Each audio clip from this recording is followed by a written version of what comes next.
J'étais restée en Égypte, confiée à une tante. Mes parents sont partis en Europe et je vais à la plage. Et ma tante a dit, vous ne vous baignez pas, vous restez au bord de la mer. La mer était complètement démontée. Il y avait un drapeau noir, on n'a pas le droit de se baigner. On faisait un château de sable, on a juste voulu aller prendre du sable.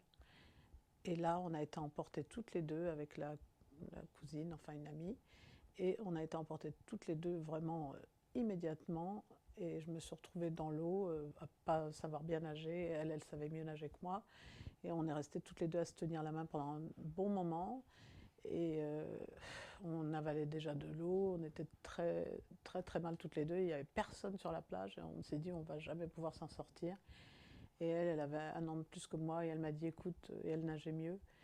Écoute, il faut que je te laisse, il faut que j'aille chercher de l'aide, sinon on ne va jamais te sauver. Et je lui ai dit non, non, non, me lâche pas la main, me lâche pas la main.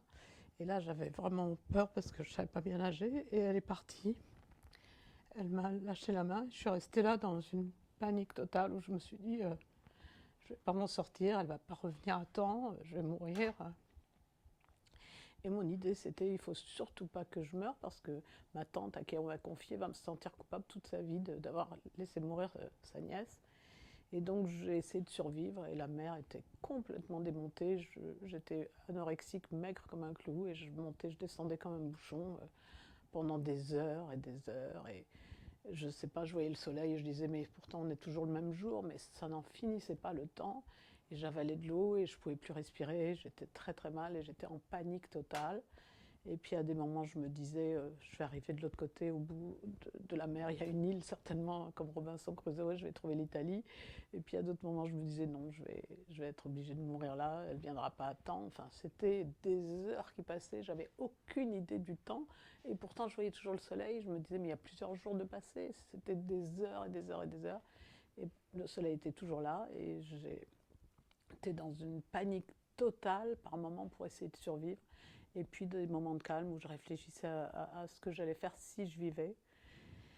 Et c'est seulement vraiment au bout d'un temps infini que je me suis dit, bah, je ne vais pas y arriver, je ne vais pas y arriver. J'étais gonflée, pleine d'eau comme une noyée. Et là, c'est là que je me suis dit, bon, bah, je vais peut-être accepter de mourir. Et que là, je me suis retrouvée complètement calme et vraiment plus de lutte. Il faut que j'aille au fond, que j'accepte de mourir. C'était trop douloureux, trop dur, et je me suis dit, bon, il faut que j'accepte de mourir, il faut que je me laisse aller au fond de la mer et ne plus lutter comme ça.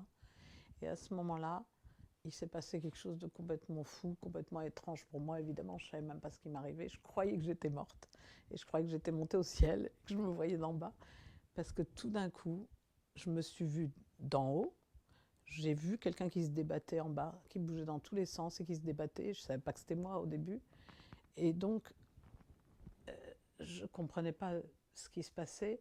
J'étais là-haut, je regardais, et puis tout d'un coup, j'ai vu des hommes noirs, tout huilés, tout gras, tout fort, musclés, qui se tenaient la main. Il y en avait plein, plein, plein, plein qui se tenaient la main.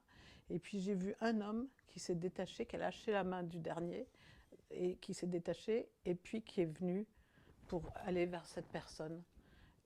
Ben, je ne savais pas que c'était moi, quoi. Voilà. Et puis, bon, ce que je sais, c'est qu'il a dû me donner un coup sur la tête parce que je ne me rappelle plus de rien et qu'il a dû m'assommer ou je sais pas, ou je me suis évanouie, je ne sais pas ce qui s'est passé, mais il m'a donné un coup, ça c'est sûr. Et on m'a ramené, il a dû me ramener sur la terre. Et quand je suis arrivée sur la terre, la plage, je me rappelle juste que je me suis dit, ça fait tellement mal, j'étais toute gonflée comme ça, comme une noyée, les gens criaient, faisaient du bruit, étaient tous sur moi, et ils voulaient me faire du bouche à bouche, ils voulaient presser mon ventre, ils voulaient faire sortir l'eau, et ça hurlait de partout, et ça a été tellement douloureux de nouveau que je me suis dit, non, non, non, je ne peux pas revenir à la vie, c'est beaucoup mieux quand j'étais dans cette lumière que j'ai vue, dans ce tunnel, c'était vraiment beaucoup mieux, parce qu'avant de me voir en bas et avant de voir les gens, ce que j'ai vu, c'est un tunnel noir. Comme un tunnel, pour moi, c'était la représentation de ces gros tunnels qu'on voit au bord des routes en béton comme ça. Je suis rentrée là-dedans, aspirée là.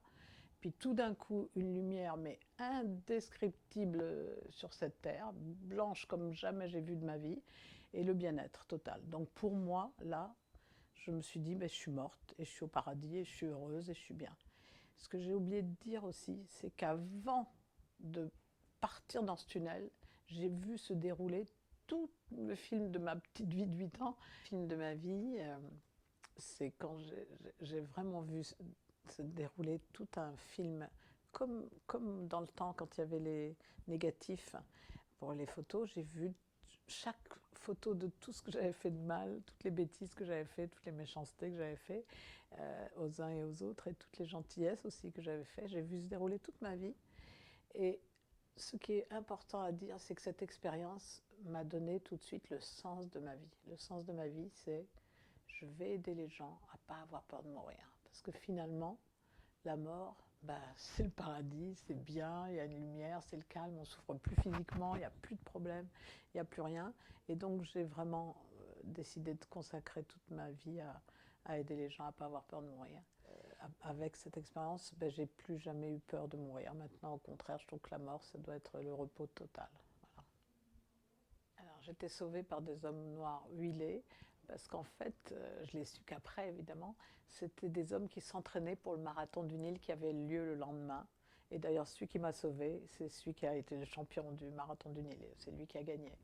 Donc voilà pourquoi c'était des hommes noirs huilés. Et moi, ça m'a choquée vu d'en haut, mais finalement, après, j'ai eu l'explication.